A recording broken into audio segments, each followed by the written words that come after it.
Hi there.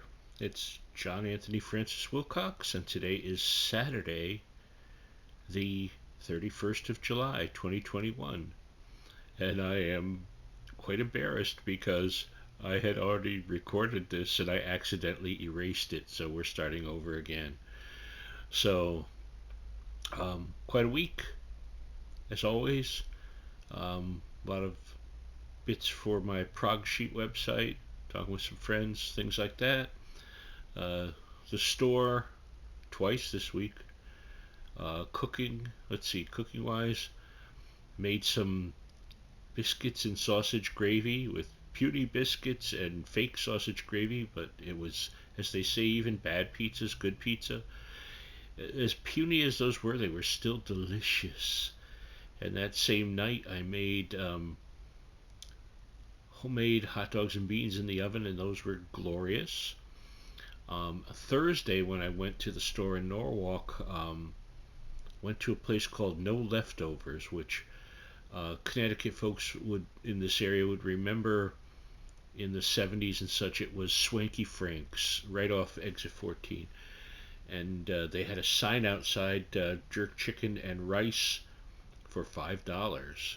So I got two of that to bring home for my nephew and I, and we both loved it. It was, I see why the place is called No Leftovers. So I thought I'd talk about this week, and it's morning, by the way, unusual for me to do one in the morning. But I thought I'd talk about the year 1976. An interesting year for me. I was a shy, fat Peter Parker, minus the Gwen Stacy and Mary Jane Watson. Um, so I was bookish and listening to music, and it was a big year for both of those. On the book end, I was reading lots of Doc Savage and H.P. Lovecraft. I had discovered the Perry Rhodan series of German science fiction coming through Ace Books here in America. Also, Robert E. Howard, Conan stuff, and through Robert E. Howard and the later kind of pastiche stuff, I discovered L. Sprague de Camp and Lynn Carter. And then separate from that, I was also big into Theodore Sturgeon and Damon Knight, great writer, and Bradbury. Read lots of Bradbury, but also was I was getting big into WNEW FM in the city, and the difference between the other big station in the city at the time for FM was WPLJ, and WPLJ were more about Journey and Kiss and Billy Joel and that kind of stuff, and NEW, while it had some of that, it was more freeform, and it was through them that I heard Genesis and Gentle Giant and um, Renaissance and Nectar and bands like that I had never heard before.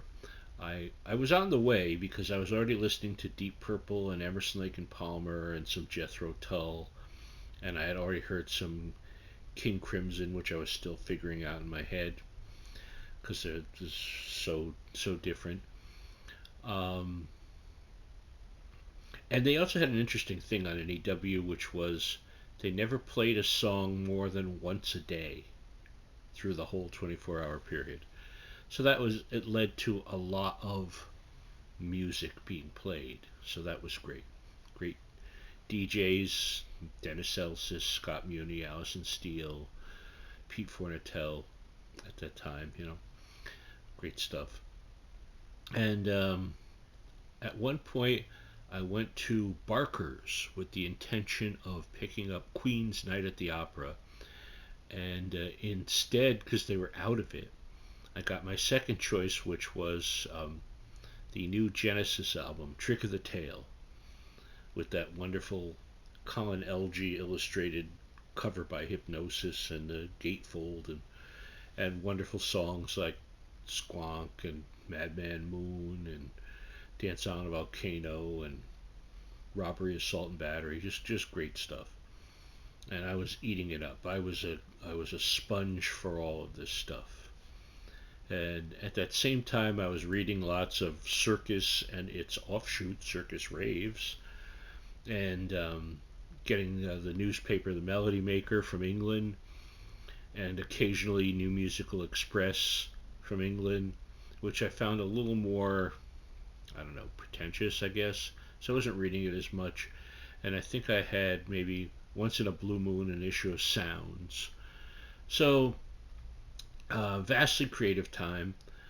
Oddly enough, didn't read a lot of comics at that time. It was sort of taking a hiatus that I would come back to, and of course, it would lead me into becoming a cartoonist.